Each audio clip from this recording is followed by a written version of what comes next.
Then end of day as well, part 2. I'm not a big fan of screenshots. You know, there's different software that you can get that will snap the screenshot of their website, and they install a little bit of whatever it is that they're doing on the computer. They install a little applet on their computer, and then it'll snap throughout the day. The reason I don't like that is right up front, it shows I don't trust you.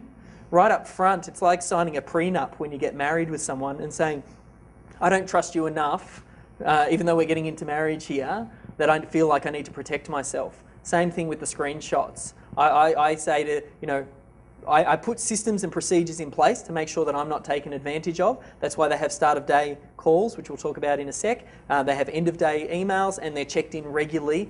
Every day they have to have a check-in. You need to give them the benefit of the doubt. I'm very, very flexible. I always give my team the benefit of the doubt because I hire A players, and you want to lead by example. So I want them to know that I believe they've got my best interests at heart. And that's a point where you should start.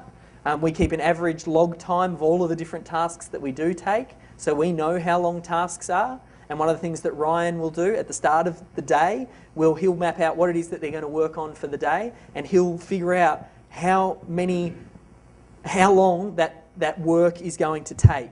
So he'll map out and go, I'm going to give them, he doesn't give them a full 8 hours work, we actually give them 12 hours work, because if you give yourself more time to do any task, the work will expand to fill the time that you give it.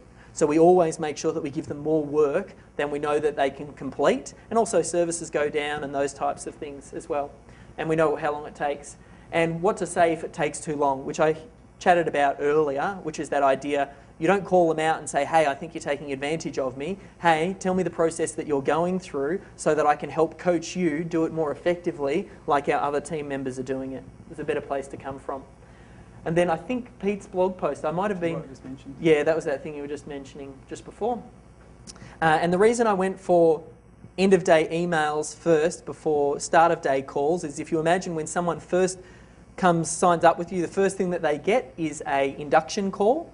Then we get them going on the day and they get the training, and then they get educated about end of day emails. And then as of the next day, you have a start of day, which SODs and EODs. So a SOD is at the start of every day, they'll check in with their supervisor, and we'll either use Skype or make sure that you have a backup, because even though Skype's reliable, for some of our assistants we have trouble, so we also use G-Talk as well, which is the Google Talk. It goes for about 30 minutes, and what they'll do at that start of day call is go through the end of day email. So from the previous day, they'll go through and go, what did you work on? There'll be that coaching, that backwards and forwards. What questions did you have? What issues do you need help moving through? And that's what the start of day call is about. And I think you need to be doing it on a daily basis. Some people let their assistants go for a week. Some people check every couple of days. But in the virtual world, people start to feel disconnected if they aren't able to connect in with you on a regular basis. They're working off on their own at home, and I'll talk about things that we can do like team meetings and those types of things to help them understand where they fit in the whole piece. That's important. Otherwise, they're just some little solitary person working off on their own. So very important they check in on a daily basis. And then in that daily basis, they'll review the end of day. In that start of day call, they'll review the end of day, they'll do the quality control stuff, and they'll come up with the daily plan. So Ryan will click through all of the things on the end of day. He'll make sure that he does the quality control, which goes through those worksheets and reviews the worksheets, and then he'll do a daily plan.